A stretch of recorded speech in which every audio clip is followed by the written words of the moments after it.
Hello and welcome to a new video on our channel.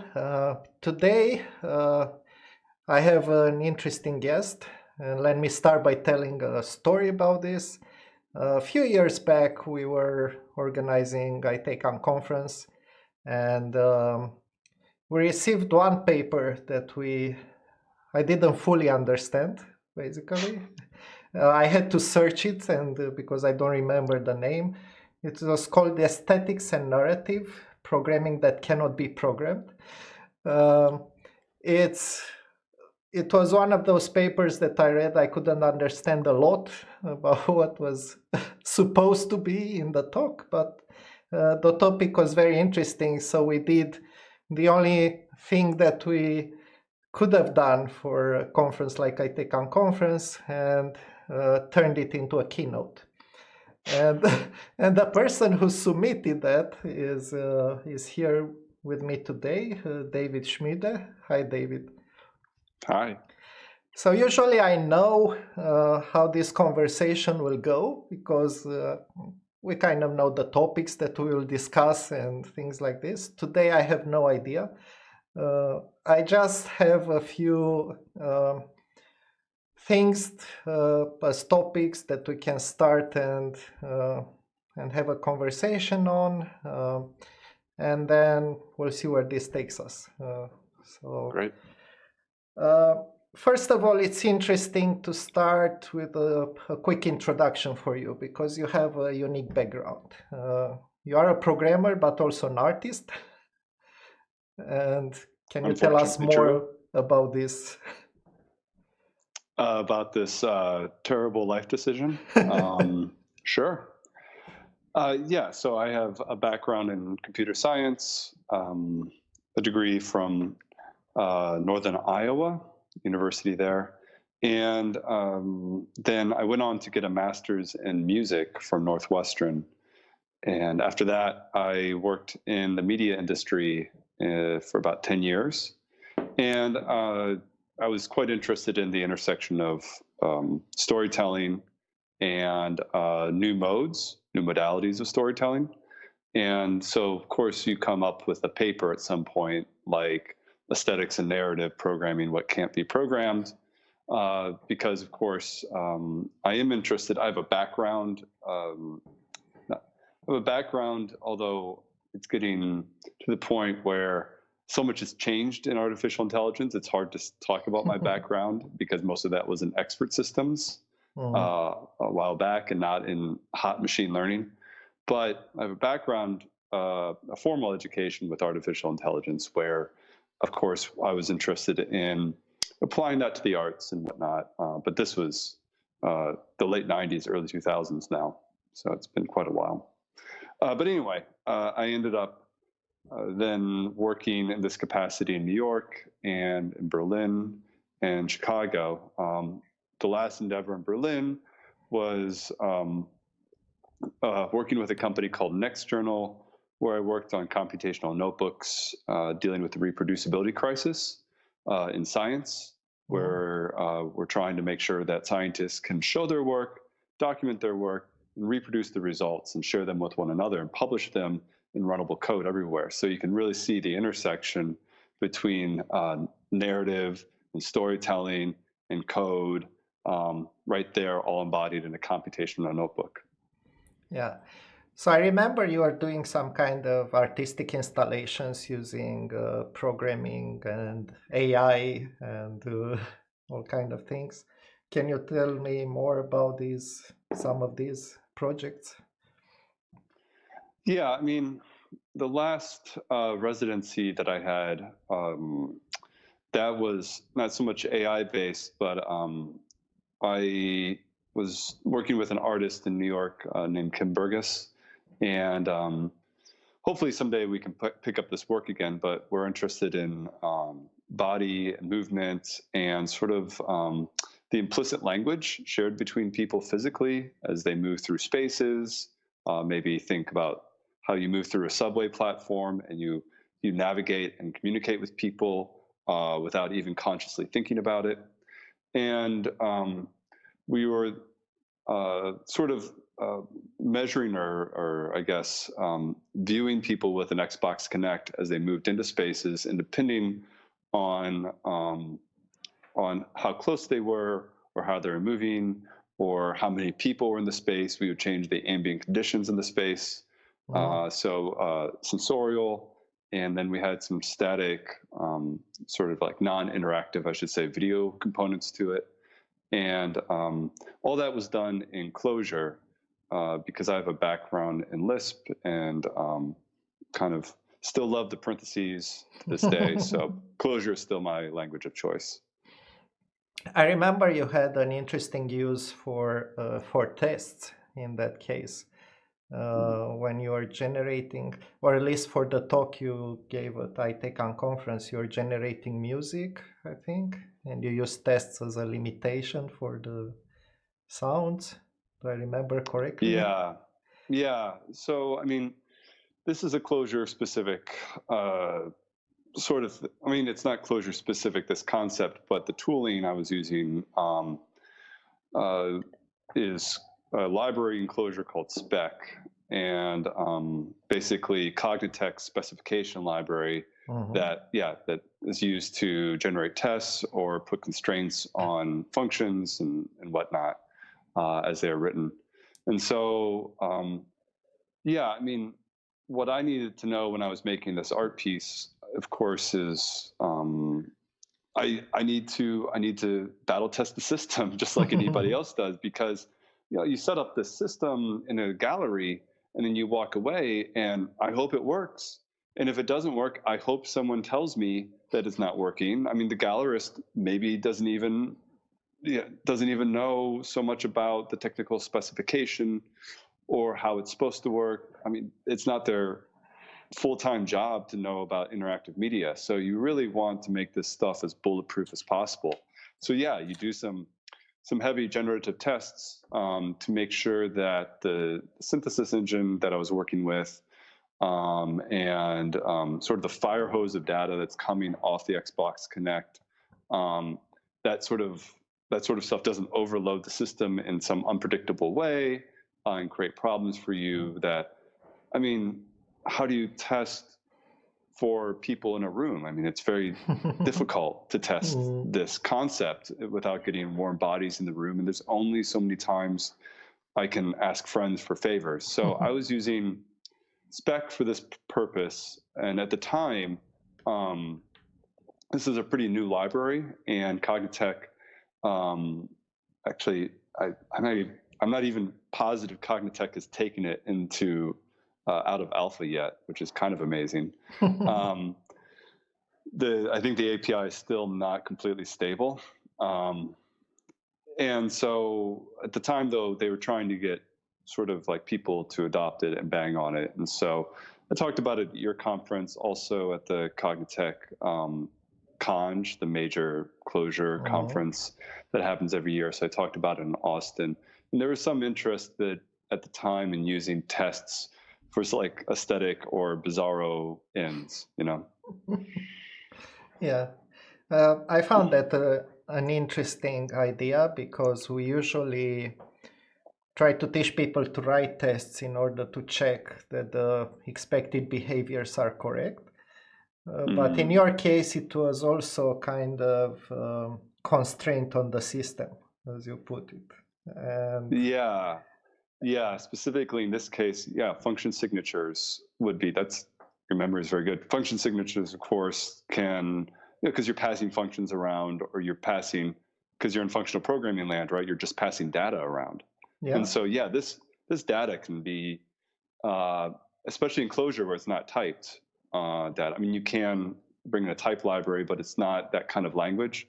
And so this is what Spec is supposed to kind of make up for, right? It's supposed to have a way to formally specify, of course, kind of what you're looking for. Experiment with the specifications in the artistic case, experiment with the specifications, and then change the code, actually, depending on the aesthetic results. But use the specifications to generate all sorts of situations that you wouldn't have thought of necessarily, or couldn't test by yourself without, again, actors or physical or friends in the room kind of working with you and directing them. And it's kind of an untenable proposition over a period of time. Okay, so about functional programming, I know you are, and you already mentioned you are very keen on using functional programming. You like it.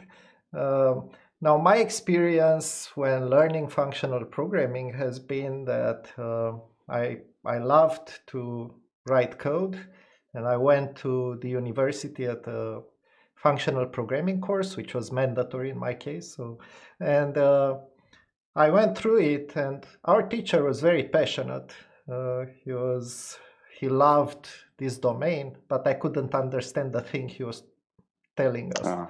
It was very, very difficult because I guess years later it was because it was very linked with mathematics and the fundamentals in mathematics, and I basically wanted to write code. It wasn't.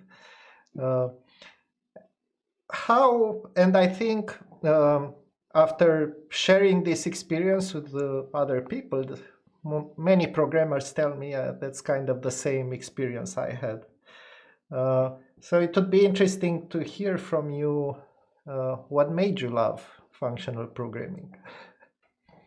Asking you two questions first. I'm curious about your experience. One, I'm curious about the language that you used, and two, in college, and two, if you had a lot of programming experience before you came to that class.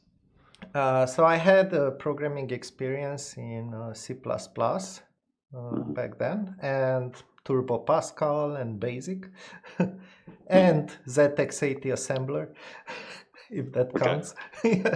Oh yeah, absolutely.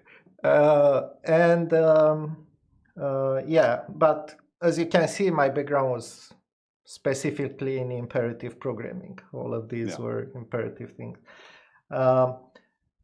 And the second, it was Lisp and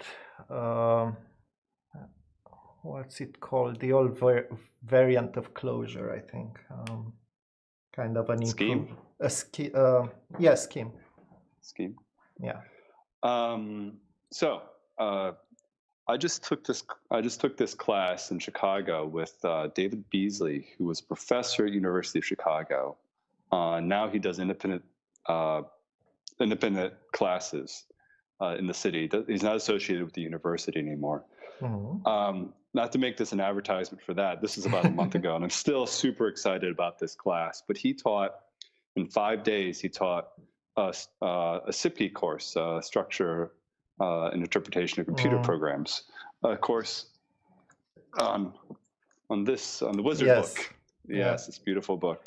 I love this book. Yeah. Right. And anyway, I thought he did a fantastic job teaching it. But one of the things that he did so well was admit that this book is gonzo and it's completely difficult to like. He made me so comfortable, because you read a book like this and you think, oh my God, I'm on page 10 and this is already hard. Like, when does the easy stuff come? And you literally don't set a variable in this book until like page 200. I remember, right? Yes. Yeah, I mean, this is crazy. And you're coming, I can imagine you coming at this, like already hacking on Pascal and assembler and whatever, and getting stuff done. And like, you go 200 pages without even setting a variable. And I mean, how many times can I write Fibonacci, right? In how many different ways?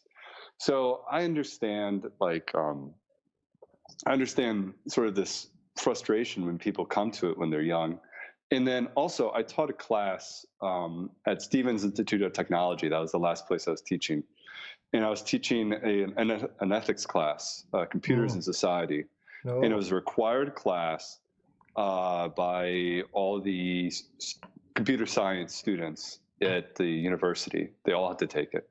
And they all had to take a sort of like the class you're describing, an FP course, a Scheme. I think it was Scheme course. I don't think it was SIGP, but I surveyed it didn't really have anything to do with the class, but I was totally curious. I surveyed every single time I taught that class, and I taught it probably 7 or 8 times in the course of 2 years, maybe 9 or 10. And I always surveyed, and I said, okay, who's taking this class already? And, 3/4 of the class would have raised their hand. And we said, okay, so who liked this class? Maybe one person, maybe. Okay. Who is indifferent in this? Who didn't? Who's kind of indifferent? Like kind of liked it, kind of different, and maybe a couple people who didn't like it. And like of those participants, most people would say, "Oh, I didn't like this class," and da da da. And I'm very curious about how to teach this to people in a way that is engaging, the way that it shares sort of my love. Now, to get to your point, your actual question. So for me, it was sort of love at first sight, because I think one of the things that's happening here is Scheme and SIGP are great equalizers, meaning that you had a lot of experience before coming in, right? But there was probably half of your classmates had never programmed before. They had heard about it, or maybe. I mean, I don't know your school, but No, there's a lot of. Everybody had programming experience. Everybody had. Yeah. Okay. So, but in freshman college, so like where I went to school, the freshmen, like some people came into class and they didn't have any programming experience. This is their first time really doing some real programming. And SIGP is a great equalizer because nobody has done Scheme or Lisp, right? And I had never heard of it either. I went into college like you. I had done some Pascal. I had taken some C++ course that totally, C++ that totally kicked my butt. Basic. Those are kind of my languages. And I got into university and we did ADA, was where we started. And then we did some Java, of course, and did some Prolog eventually. But then I got into this artificial intelligence track and we did Lisp. And it was love at first sight. I was like, oh my God, this makes sense to me. This is so much more sensible, because so many of my choices, and this is one of my favorite things about functional programming, especially on the REPL. And I don't know so much about ML style languages as much, but on the REPL with a Lisp, you hack and build, and you defer the big architecture decisions. You keep deferring them till later. And it made so much more sense to me than OOP, where like I'm making big architecture decisions up front. I'm saying, let's take the ball example that you all start with OOP. You have a ball, right? What properties does the ball have? I don't know. What properties do I need to know? Do I need to know its color? Because it always has a color. Maybe I don't need to have a ball color, right? But I'm assuming that at the beginning. I'm assuming all of these things about this object I know nothing about. The client just asked me 2 weeks ago for this ball, right? And we had a backlog. It's coming up it's coming up this week. Okay, we have a scrum. Okay, we got to implement the ball. Okay, what do we know about the ball? Well, the client thinks they want this. Well, the client thinks they want, but it doesn't fit into the thing. And we have to make all these decisions before I start coding. And this was the opposite in my experience in REPL-driven development in Lisp, where I didn't know so much, or I don't know so much whenever I start programming. So I'm just building functions and then composing them and putting them together. And it feels so much more like Legos, and it feels more tactile to me. Yeah, I can definitely understand that. I wrote a book on functional programming in C++ that was published last year. And basically what I wanted to do was to talk to these people who are like me, who knew some programming language, who went through maybe a course, learned about functional programming, but couldn't understand what awesome. is interesting about it. And it ended up also being very fun playing around with functions and composing functions and building things out of very small bricks. It's a really cool way of writing code. But my feeling is that some of the challenge comes from a different way of thinking. The way I learned to write functional programming in the end was by switching my mindset from behavior to data in, data out, and transforming the input data into output data. And that gave me at least a gateway into how to write functions and pure functions and so on. I'm really curious. I mean, I saw when your book came out, and I was pretty curious about it.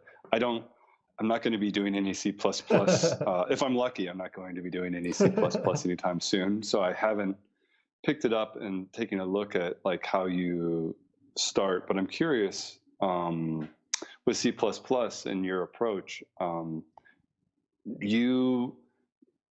you working? I mean, without homoiconicity, without like being able to evaluate your own syntax as just raw data. I mean, you still do have a lot of upfront sort of like typing decisions to do, or like you're still deciding what your data is shaped like quite a bit, right, at the very beginning, and then you're compiling, and then you're modifying, or how does that workflow kind of look in your book as I'm building out a world for the first time in C++? So it's different from REPL. That's definitely is different. I replace that with test-driven development usually when I write code, and that helps me kind of build step by step what I need. But in terms of types and things like this, what's very interesting now is that C++ has reached a place where it has autotypes, it has lambdas. You can relatively simply do currying and functional composition and all these things, and partial application. The syntax is a bit weird at times, and basically that's what I try to explain as simply as possible in the book. But most of the book is about the concepts and how you combine things and build stuff in this manner. So yeah, you can actually do a lot in C++, but not REPL. It will be a different kind of development style. And I don't know if you have much Python experience, but their lambdas are awfully hard for me to read, like the syntax I'm just talking about. And there's some limitation as far as I've kind of run into with what you can return the lambdas. I mean, I don't know if you can compare the two, but does C++ have more flexibility with their anonymous functions and whatnot than, say, something like Python? Is it is everything first class? Every type, everything's first class, or is it? That depends. So actually, when you're writing a lambda in C++, the compiler automatically translates it into a class, because that's what C++ knows by default. But it's also one interesting thing about C++ is that it has a ton of optimizations. So basically, even if it translates it into a class, afterwards it can optimize it and so on, so that it's not quite heavy on the memory and all that stuff. But in terms of writing the code, the syntax is a bit weird. I can tell you that. And you still cannot do everything as easy as I can in Groovy, for example. So for me, Groovy is kind of the best way of writing lambdas, the simplest way of combining functions. There's actually a functional composition operator. What else do you want?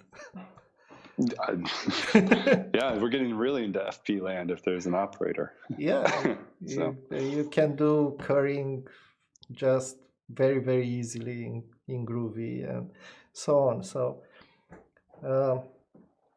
but yeah, that's, to me, that would be the simplest programming language that I know now, Yeah. where I can use basically lambdas. Okay, so that's functional programming. Let's switch gears for a bit. I find it very interesting in your, and I think that's something, this is something that we share. We both have a kind of humanistic side and a technical side. I used to write, and actually that's why I'm also writing books now. I'm writing for probably 30 years now, things continuously. And when I decided to go to a technical education in high school, everybody was confused that I didn't pick humanistic education. So, and now what I find is very interesting that in this tech world, programmers tend to be very technically oriented, whereas much of the work is actually also humanistic in nature. Yeah. So I was wondering if you have any, I don't know, things that you noticed with programmers in relation to that.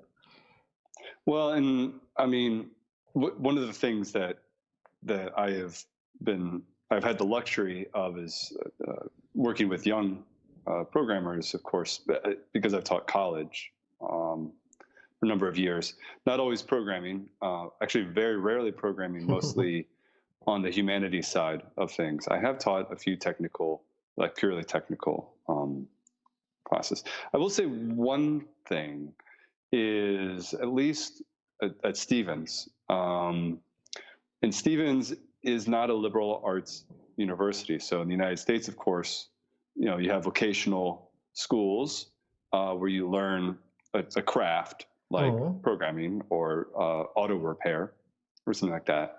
And of course, then you have technical universities that still deliver, you still get a bachelor's or whatever at the end.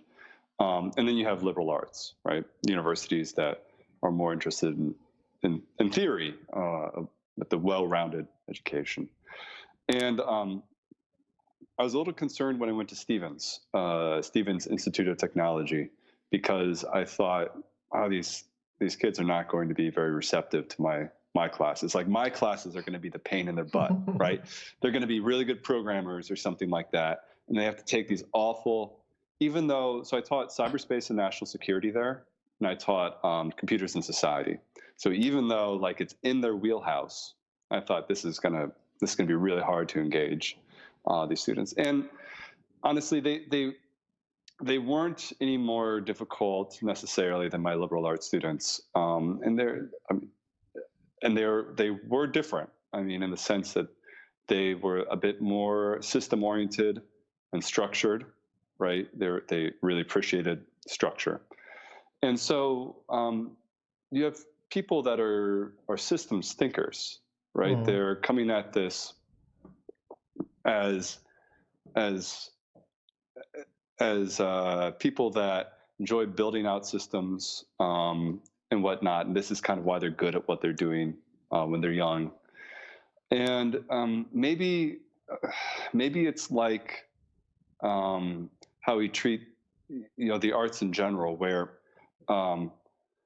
when you're in a class with a bunch of young kids, I mean, like 6-year-olds or 7-year-olds, and you ask, who here is an artist? Like half the class or more, all these little kids are going to raise their hand because they can draw, they can do all these things, and they love doing it. Do that in high school or as an adult. As adults, get a room of people, who here is an artist? You'd be lucky to get one person to raise their hand. So what happened between here and here, right? And it's also, I think, within computer science, one of the things about Sussman's work, for example, SIGP, or some of the better educators in CS, is they think they never lose track of the fact that you are building systems, right? And you're not like you might be really clever with your one-liner or really clever with this small little section of code or whatever, um, but the true accelerate, the truly great student, is really good at thinking systematically and understanding how to design sort of like an object system or a type system that is robust and can actually be extended down, 3 years down the line, which is the hardest thing, right? Like, Yeah. 3 years down the line, you have no idea what's going to be happening here. And so I think that's one of the things we might beat out of these students, or we don't emphasize enough, because it's incredibly abstract systems, right? And not only are systems incredibly abstract, but they're also what we experience every single day, right? Like, I'm currently living in Italy, and of course, like, the difference between the German system, the American system, and the Italian system. I mean, every time I've moved, now I've moved to the third country, it's always incredibly difficult to understand the nuances of the system that is how humans work, how everybody works, and everybody complains about it, and everybody thinks about it. And so, and nobody wants to be just an anonymous person in the system. Everybody wants to participate in a meaningful way. And so there is, within the core of computer science, there is this like deeply humanistic problem where it's like, we like the systems that we have. We like, for example, that we have a police department and a fire department, and we have some sort of like amenities that are paid for by tax dollars, right? We all wish it worked better, right? But their core, we all understand that that's core to our experience and our civilization as we know it. So that is like one core issue that I think is, I wish was more part of computer science as like, or informatics as like thinking. And then there's this other part where I'm not sure what it's like in Romania, but in the United States, of course, we have had this great emphasis since the Cold War on STEM education, science and technology, engineering and math. And this I find deeply problematic, and I don't want to get onto a digression about that, but I think it's starting to demonstrate how problematic it is as tech companies have more and more power, but seem more and more unable to deal with human beings, right? Yes. And with dignity. And I think a lot of that comes from just a lack of humanities concerns, like a lack of preoccupation with humanities. I mean, the reason nobody remembers Steve Jobs because, of course, they thought, oh, what a benevolent and nice person. He has a terrible reputation. Yes. But he was so exceptional, not because he was a great artist or something like that necessarily, but because he just cared. That was so unusual to have someone with that sort of power and technology that just cared a little bit about this, right? And so obviously, I personally believe this is something that we need to find a way to make critical as part of technology education and technology itself. Yeah, so I find it interesting that I posted a few tweets, I think it was last week, and one of them was that programming is a profoundly humanistic activity in reality. And I got very weird responses, things like, yeah, but if you only know communication and so on, you won't know how to solve problems in programming. Well, of course, you need to know technical things. That's obvious. But we also need to take into account that today we are not writing code for the computer, because the computer understands us now. this has been a problem like maybe 40, 50 years ago when you were writing code that was limited by the technology that you were using. You could only write very short names or there were many limitations. But today we can write basically anything we want in code and the computer will understand it. And so what we are doing is we are writing code for the people who come after us and read it and try to understand it and to change it and so on. And this to me is a profoundly, again, humanistic perspective. You are writing code for people, not for the computer. And also to add to this, why are you building software? It's again usually for people. It's not somebody needs that or somebody could use that to make a task faster or easier or but these kinds of things, I find it very strange that I need to explain them like step by step to programmers. Well, I think we have been very lucky as programmers to have the institutions be so hands-off of our work. And the thing is, either we're going to care about this or the politicians and the lawyers are going to get involved and they're going to change it, you know? And what I mean by that specifically is, I'm getting my hair cut in Berlin. I'm talking to the person cutting my hair. And she's telling me, she went through 4 years of school to get the certification. But she's not going to go, she is not going to go to another year of apprenticeship so she can then open her own salon. That's what she kind of wanted to do, but she just found it so absurd after all of this schooling that she needed another certificate, And I'm sitting here thinking, okay, I mean, I could get hired to work on a weapons system like tomorrow. Yeah. And I don't need any certification I don't even need a degree. I don't need anything to say that I'm prepared to work on this, which I like, actually. I'm very happy about that situation. So I'm not actually arguing for more certification, but if we don't self-govern and we don't start caring about like making people outside of our domain a top priority, then things are going to change, and they'll definitely change when the lawyers get involved, when somebody has to be held accountable for the loss of $3 billion.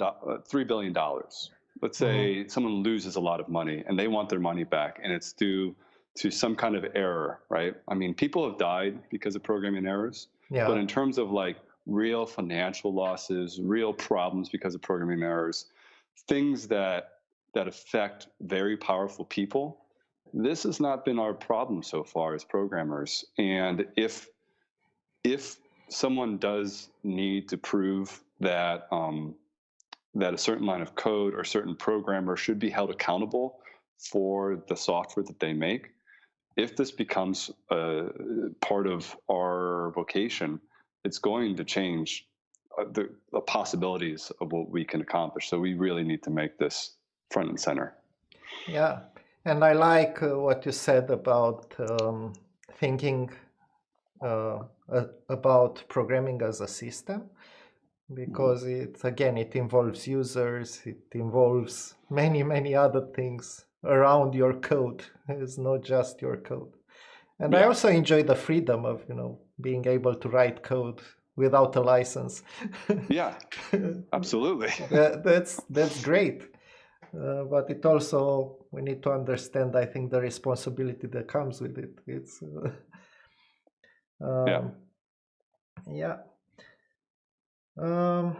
right. So again, to switch gears, we mentioned AI a bit previously, but I remember you were talking at Titancam conference about AI as augmented intelligence rather than just,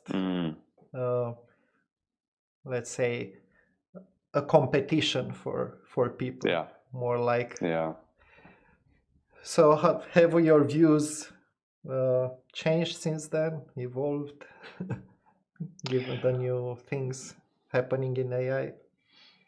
Yeah.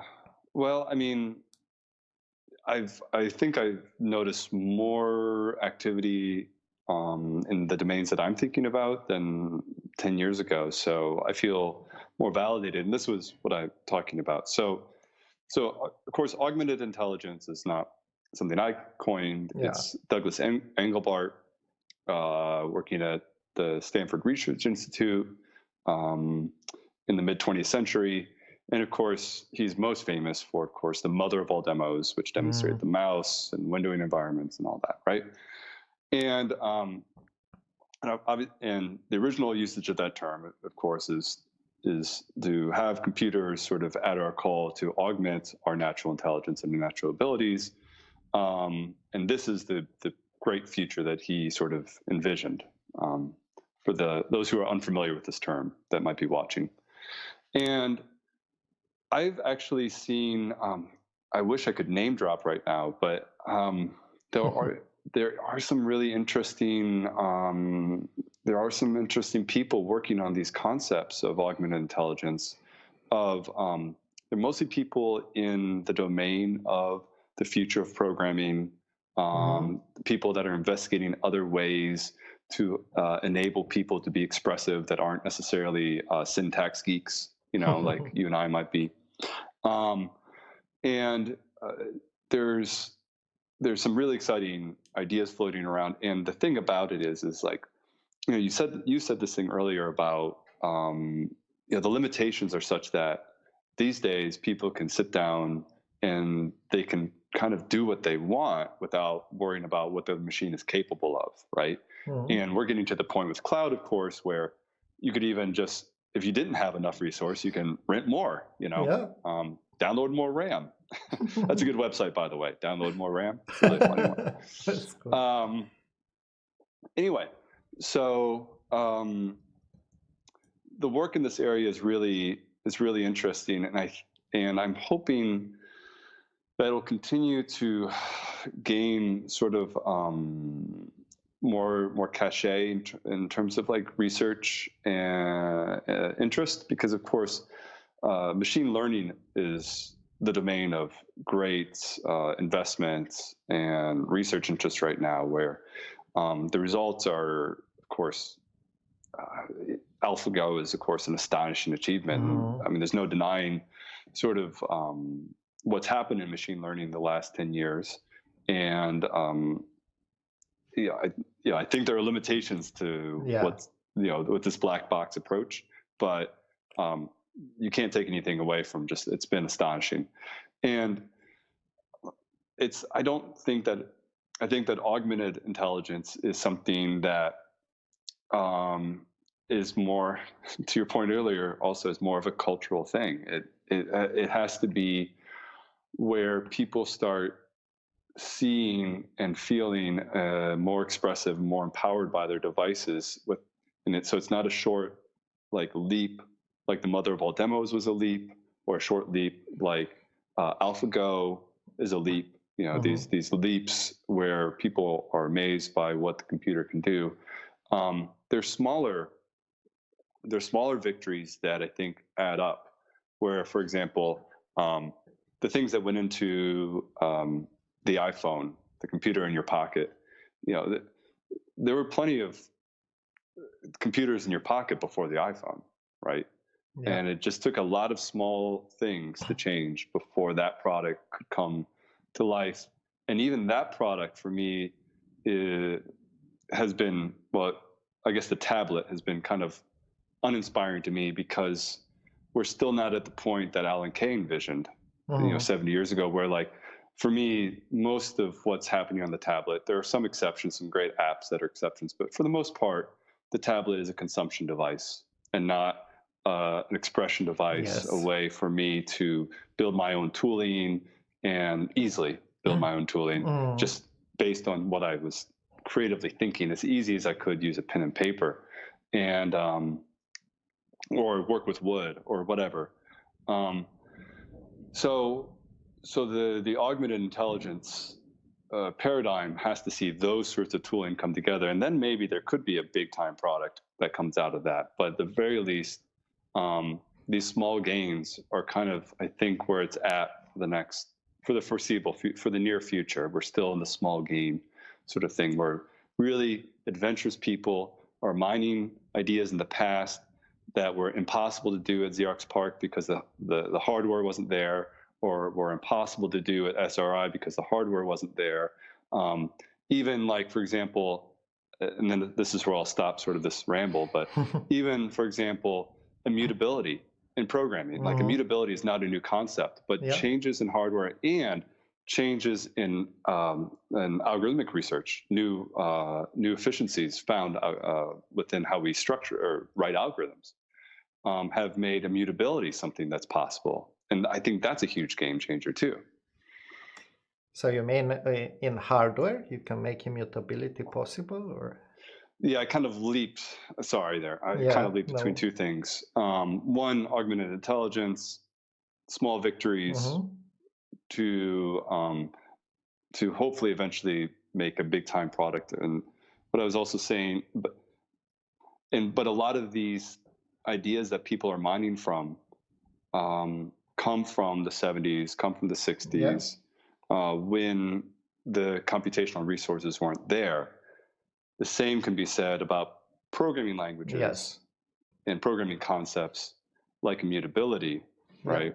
Which really wasn't possible in hardware, but it also was because of continued algorithmic research into continued research into data structures, I guess is more accurate, to create the underlying tree structure that can make this possible, branching structure. So you would expect more of an incremental development on augmented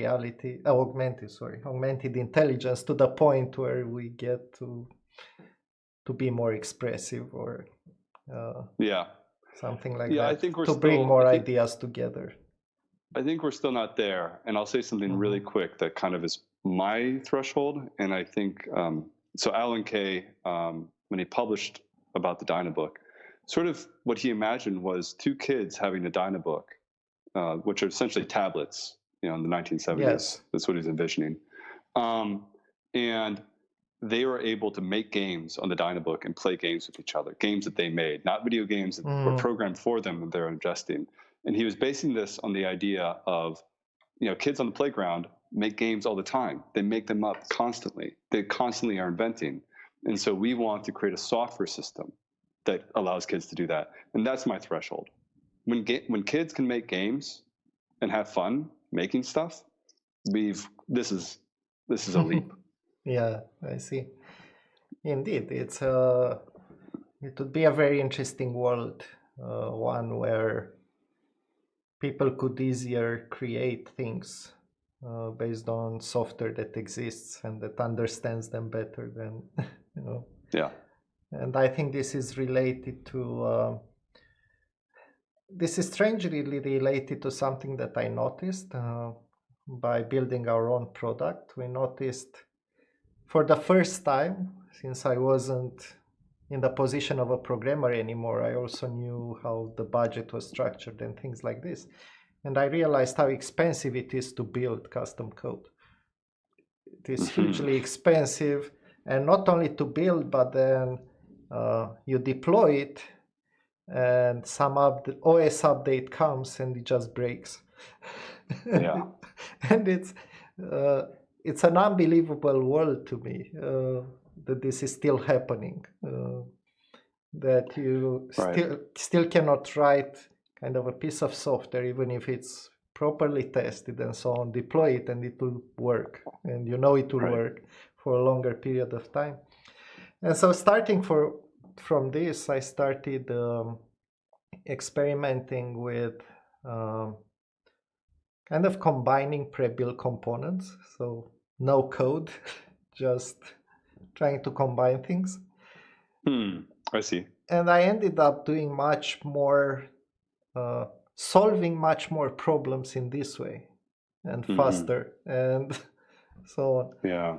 So it's quite interesting that this also relates to, I think it was Brad Victor who had a really cool talk about feedback and how his worldview is that programmers should basically build tools for other people to express themselves. And that's something that's very interesting, because if you have these kind of tools, maybe we don't need as much programming. What we need is to design systems that can actually work together and be combined. And what was the outcome of this combining, this integrated thing that you were building? Did you? Because you're integrating systems essentially. Yes, right? Yes. Yeah. I have a few things I can share now, because all of them are Mozaic Works infrastructure, basically. So, for example, we standardize on WordPress. We have many websites that run WordPress. Now, I don't like, if I look at the WordPress code, I hate it.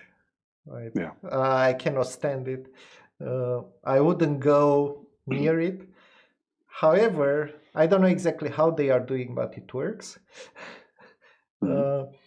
And combined with plugins, combined with some kind of integration technologies that I'm still working to standardize. I tried Zapier, but I will also try a few others, because I need to pick one. It's interesting to see how you can build things that work, that get integrated, that communicate to one another without having to write a lot of code. And actually just we are paying for premium plugins or premium themes or things like this to have support, a right infrastructure for deploying WordPress so that we know it works and so on, and it has backups and all these things. But once you have that, actually the costs are I would say probably at least 10% lower than building this thing yourself. And maintaining it, because building is one, but then you also have to maintain it in time. And you have the advantage of experts then, or people that really care about blogging, for example, working on that. And you might want to make a blogging tool, but it probably won't be your life's work, and there are some people on that team that have been working on this problem for 10 years or more, who knows, but you're leveraging all of that experience when you don't work on your own custom stuff. You open yourself up, of course, to security problems and things like that when you don't roll your own. But then there are all sorts of problems with rolling your own on security as well. So, I mean, I think this integrated solution, of course, is quite old, but what we want, I think, is we still want a world where things can talk to each other in rational ways, that we can just be one part of an ecosystem and rationally communicate with other machines on this ecosystem, which is the whole idea since small talk before, So, and it's quite astonishing actually how far we are from this concept in detail. I will say though too, part of the problem I think in realizing this future is solved also with immutability, because I mean, if you run code and an update breaks your code, right? Well, I mean, if you version the entire stack, right? This is something we were working on in Next Journal. Then you have the advantage of a guarantee that as long as a container can be run, as long as, for example, if you version the data every time that you change data, because as Rich Hickey claims from Clojure, if you change a thing, and this is a perspective you get when you think about immutability everywhere. If you change a thing, it's a new thing. There's an argument, of course, that when you're dealing with objects, if you change the teapot, it doesn't make it a new teapot. If you change the state, for example, of my phone, I don't make a new phone, right? And so when you think about it from an object perspective, if I change the state on the phone, it's still the same phone. That's the object perspective, right? But in immutability, if you change a thing, it's a new thing. And because these aren't actually objects, they're pretend objects that we just made up to make it easy for us. But in reality, every time in an immutable world, every time you change a thing, it's got a new state, it's a new thing, and you name it something new, or you give it a new way to access it. So what that means then, of course, is your old thing always works.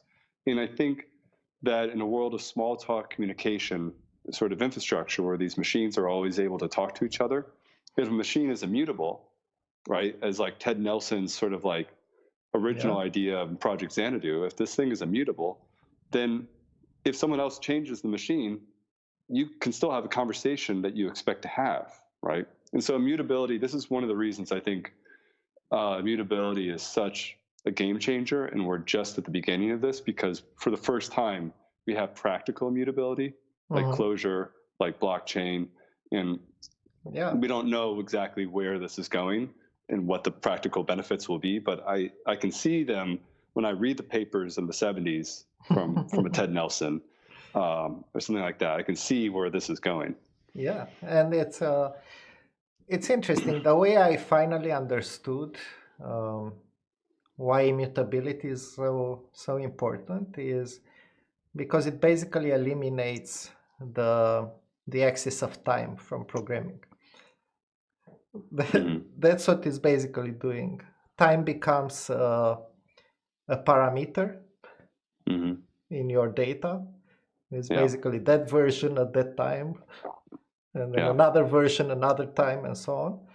And this metaphor can actually, it's probably more intuitive that we realize, because indeed when you change a phone, you don't get a new phone, but every second it passes, your phone battery gets, it's not as good, and your phone kind of decays. So basically, there's a new state for your phone every time, every second, every minute. And this is something that actually Alan Kay has described really well in how to eliminate time from programming in this way. It's really useful, and this is something that's been done beyond blockchain and these things. It's also event sourcing, which I'm not sure you are familiar with. Yeah, GitHub is a revolution, or Git is a revolution because of this, because of immutability. Git, Git is one way of. If you're talking about source, right? Source code? No, event sourcing. Ah, okay. Event sourcing is an architectural paradigm where you, instead of storing data, you store the events that happened on data. And it's kind of like Git. So you basically store the events, and from time to time you can apply them to the initial state. But it's like moving immutability at the architectural level. So, and I could imagine this working extremely well if you had specialized hardware for it. It might work even better than, because now we are kind of, there are some databases that work with this paradigm, event sourcing. I don't remember the specific name, but basically they store the events and the initial state, and then you can work around with them. But that's the current solution. If this were in hardware, it's already probably much easier. And when you query a system like that, what's your default? Like your default's the most recent state, or because what actually exists, right, is the original data, and then we have the changes. So if there's 20 steps to the most recent change on one part of the data, and then we have other properties that are also changing, getting to the most recent state could be very time consuming if we're not storing the changes. So a query, how does a query work then? I think it can also store kind of the current version. Okay. When you need to carry it. Like memoization then. Memoization. Yeah. So there are all kinds of optimizations that they do, and that's why you need a separate database engine for this. Because it works in a different way. But this is the closest we've gotten to immutability in architecture right now. Yeah, and there's also, of course, Datomic, which is the closure immutable database, right? And I believe that still works on trees the same way that Clojure does. But I'm talking actually a little bit out of my level now, because I've only worked with Datomic once professionally, and I hardly even touched it. I'm not good at writing Datomic queries or anything like that, and I've hardly worked with even the concepts, so I don't want to get too deep into that. Okay. You mentioned a few courses that you did in university that you taught, like ethics and computers in society, and I find these topics fascinating, and I have no idea what would be in such a course. Could you share a few things? Sure. I mean, I love teaching these courses, and I'd love to do it again. I mean, I'm in a kind of a transition period because I last taught in the United States, and now I'm in Europe. So we'll see. But in terms of the curriculum that I developed with some colleagues at Stevens, for example, the way it worked was we basically had sort of maybe like a 5-week introduction. I'll go into a couple details here, but a 5-week sort of introduction on some of the sort of like hitting the present day concepts, maybe 4 weeks. Then we had like a 4-week sort of history overview. And then we sort of the last 4 weeks, so I'm around 12 weeks, maybe 16 weeks. I don't remember what the semesters were there. We would talk about contemporary, we sort of speculate into the future based on what's happened in the past and based on sort of some ethical paradigms that we've explored. And then I would also, given the time, I'd have 1 or 2 weeks at the very end on computers and art, so specifically looking at artworks made since around the Turing machine that are related to computability as a concept. So not every artwork is necessarily made with computers, but computability is a concept being a change in how artists in the West actually operated. Right? It changed how artists thought about the world. Computability. Even artists that had never used a computer in 1940 or 1950 were thinking about aesthetics in different ways. So, and of course, the front end of the class, it was important to talk about some ethical frameworks and some ways to think about these problems.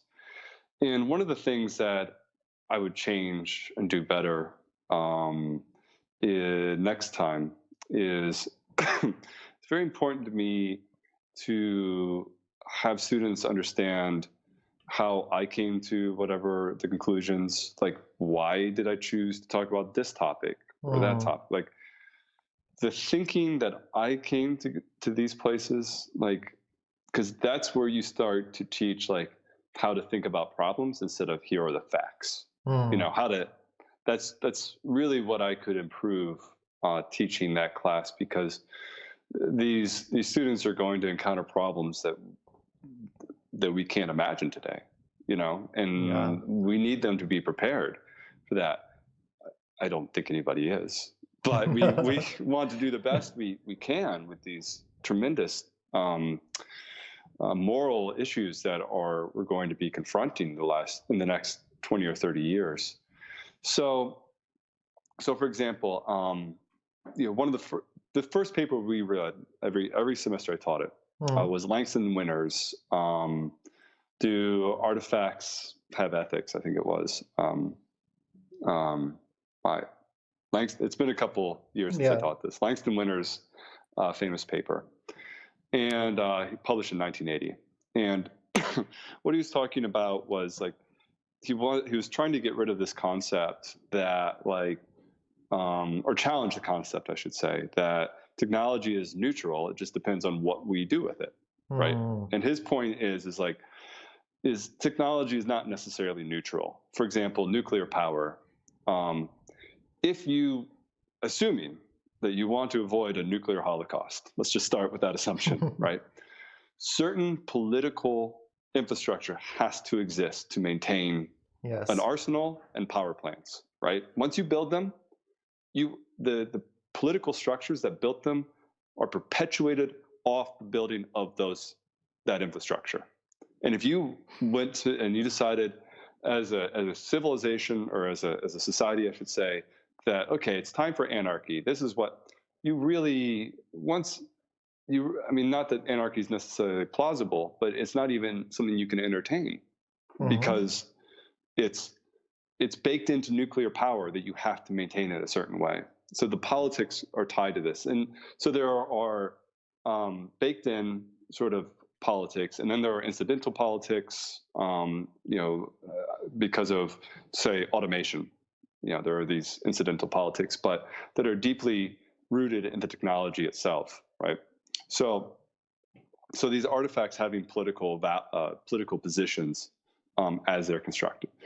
So that then gets us into a place when we look at computers not as like neutral objects or objects that are that can bring us a techno-utopic future, like something where the future will be so much brighter once the machines solve whatever problem, you want to solve climate change. Or in the 1980s, for example, the techno-utopian sort of movement with Stuart Brand was all about how the personal computer was going to liberate us because, of course, this is an information machine and we'll all have access to information finally, and there won't be the same hierarchies that there used to be. There's a lot to be debated about how this PC thing played out and how we're abandoning the principles of the PC as we move things to the cloud, as we centralize power again, and as we take our data and give it away in a way that in the PC era would have been unimaginable, right? But the underlying sort of concept here, the underlying issue, with the techno-utopians is the idea that the PC itself was a tool of individual liberation. And, it's hard for me to say that computers have brought us, for example, you and I, because of this technology, can have an amazing conversation from Bucharest. It doesn't matter that I'm in Turin, Italy. I could have been in New York, and Mosaic can start an online classroom. These are amazing achievements that are sort of, in one level, decentralizing forces, decentralizing education in very profound ways. Another side of the coin, though, for example, wealth has just continued to centralize increasingly over the last 20 or 30 years, and the computer seems to have no effect on the democratization of access to goods and services and wealth, and it seems to be increasingly tightened and centralized. Even during the PC era, it increasingly got that way. So looking at these tools specifically, and hopefully with my students, as a way to sort of combat the Kool-Aid if and when they do get a job at Google or at Amazon or at Apple, and to think critically as they do these jobs, because they're on the front lines of what these companies are going to be. Yes, that is I can see why it's a very interesting topic to discuss, to debate, to think about from an early age as computer Well, it'd be scientist, great if it was computer even professional. earlier. Yeah, I mean, It would be great, yeah. I think in the United States, for example, the lack of a media literacy class is a real shame. We don't have this sort of pedagogical concern around real contemporary issues like computational literacy or media literacy or these things that really affect people and will continue to affect people.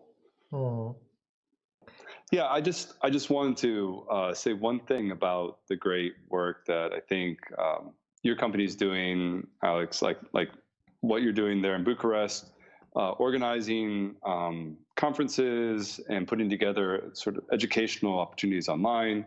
One of the things that I've been really impressed with since knowing you, knowing everybody there, is the fact that I feel like you're really putting together the infrastructure to get people talking and having good conversations, not just about, like, for example, in your case, a C++ conference or something like that, that was very technically specific, but even in those sorts of areas, even in the conference domain, you're also sort of questioning, is this the best way to run a conference?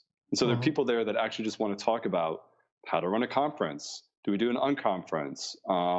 And there's always experimentation with running a conference or talking about these larger sociological sort of concepts related to our work, or of course, drilling down on the technical stuff. So, yeah, thanks for including me in this community, because I've actually kept some friends over the years that I've met at iTakeOn conference and continue to have good conversations along the way. That's great to hear. We worked very hard on organizing iTakeOn conference and figuring out how to bring different people together, and it's always good to hear that something good got out of it. Yeah, absolutely. Okay. Thank you. Thank you. Yeah. Okay, so it's been a very interesting discussion, and I think we could continue for hours, but it's probably time to stop. Pour me a beer and I'll stay around for as long as you want. Yeah, I think we'll probably do this again soon. Oh, great. If we think of new topics, Sure. we can debate. So thank you, David. This was very, very interesting. And to everybody who is watching this, thank you all for watching. I hope you find these conversations very interesting. I definitely enjoyed discussing all these ideas, not only about programming, but around the world of programming as well. And until next time, don't forget to think, design, and work smart. Thank you. And Thank you.